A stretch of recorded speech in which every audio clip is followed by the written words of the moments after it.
In today's video, I'm going to go over 10 tactics that actually work to grow your social media. Let's hop in. All right, welcome back to another episode of Mind Your Marketing. I'm your host, Jordan Shelton. Let's get into this episode. It is all about, tactics that actually work. People call these hacks. These are not strategies, full stop. I know a lot of times that gets misused. These are tactics. Tactics. That's a fun word to say. Let's get into this. Let's get with number one. So the first thing you want to do, and this is in your videos, is pattern interrupts. So these are things like bouncing the camera in, bouncing the camera out. They are techniques to get the audience member re-engaged with your content. Sometimes you'll see these as little effects that pop off a word or that zooming in, whatever it may be. So you can use this in your content to keep attention. Typically, I'd say every 3 to 5 seconds, you can do something, especially on YouTube Shorts, TikToks, Instagram Reels. For longer form content, you don't have to do it as often. All right, number 2, leverage AI for content ideation, not creation. Ideation. There's an important difference there. This is, using the tools, ChatGPT, Claude, whatever it may be, to help you come up with ideas for your content. What I do is I put in a bunch of my previous content into ChatGPT, and then I'll say, hey, I have an idea I want to talk about, and here's what I'm thinking. I then put that in. I can even record a voice note, transcribe it, throw that into ChatGPT, and then say, hey, can you give me some topic ideas about this? And it'll come out. It'll spit back a bunch of ideas for me to create content about. From there, I can whittle it down, edit, and find the ones that I actually think are worth creating content about. So definitely use AI. It'll speed up the content ideation process. All right, number 3, implement the 1% rule, aka get 1% better at creating content every time you do it. All right, next. It's important to create platform-specific content, not just create one piece and try to shotgun it across all your platforms. So think about the hooks that will perform well on these short-form platforms, the TikTok, Instagram, YouTube Shorts, and then think about content that might do better longer form and how you can actually space that out on Facebook, on YouTube, maybe LinkedIn video, whatever it may be. But you want to take these individual pieces and really curtail them to each platform, not just take one piece and shotgun it out there. And if you're saying I don't have time, I'm busy, I'm a 1-person show, I'm a 2-person show, okay, cut down the amount of platforms at which you optimize for. That would be my number one piece of advice. Bite off what you can chew, optimize for those platforms. All right, next, optimize for the lurkers. So,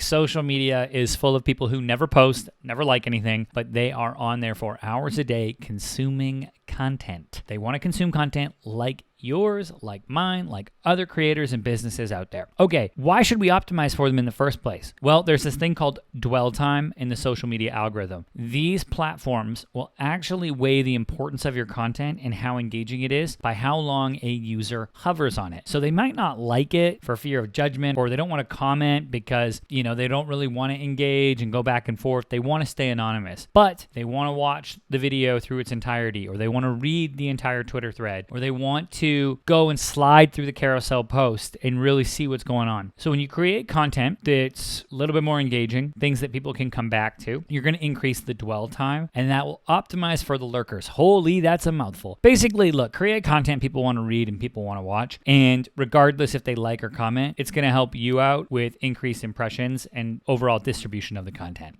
All right, the next thing you want to do is use micro influencers, not mega. Hear me out. Okay, mega influencers are a way to burn cash fast, where micro influencers are a way for you to, 1, distribute your risk, but 2, get more niche. There's also some other things that really make micro influencers a great choice over the mega ones, and I just want to talk through some of this. So studies actually showed that celebrity-backed ads, so when you put the celebrity endorsement in there, it actually causes confusion for the customers, for the audience members. They will either, 1, they'll remember the celebrity but not the product that's being promoted, or 2, they actually could recall a competitor. So we want to make sure there's nothing too crazy in our content. We want to make sure that those influencers are actually believable users of the product. That's the key part, because the study I'm referencing, it's actually called the vampire effect. When do celebrity endorsers harm brand recall? And you can go look at that. Showed that if the influencer or if the celebrity looked like they actually used the product and was believable, then they could actually have influence and it would be memorable. But if you're just inserting a random celebrity to promote your product and there's really no connection or it doesn't resemble their life, aspirations, etc., then you're really setting up your brand for failure with influencer marketing. So go micro. There's power in going smaller when picking influencers and creators to work with on content. All right, number 9. And this is something that does work, and that is using disappearing content, using stories. Look, FOMO is real.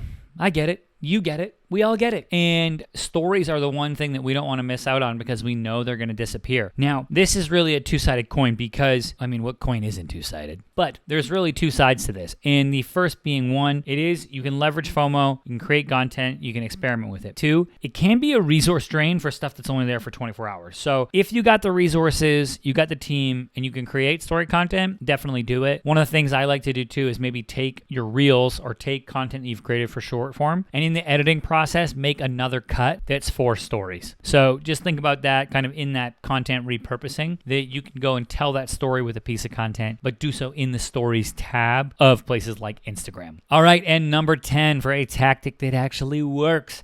This is the 80-20 rule with content. But what this is 80% of your content should be original content focused on your brand that either entertains, inspires, gives some sort of value, empowers people, but is really central to your brand. You've thought it out with your team. You've created it. You've edited it. You've put it together. Okay, awesome. That's 80% of your content. Then leave 20% of your content to reactive stuff. That could be off-the-cuff tweets by your social media manager. It could be trends you want to participate in. It could be meme content that's fun and you want to make your own. Do that split and you'll make sure that the meme content, the trending content will never really overshadow the branded stuff you got going on. And you can use that meme content to get in front of new people and then reinforce your brand. Next time they come on and see a post, they'll see one of your branded pieces. So that's it. Those are the 10 tactics you can actually use to improve and grow your social media. All right, if you like this episode, you like this content, hit that like, share, subscribe. That does a lot for us, helps us get this out in front of other people. I'm Jordan Shelton. This was Mind Your Marketing. I'll catch you next time.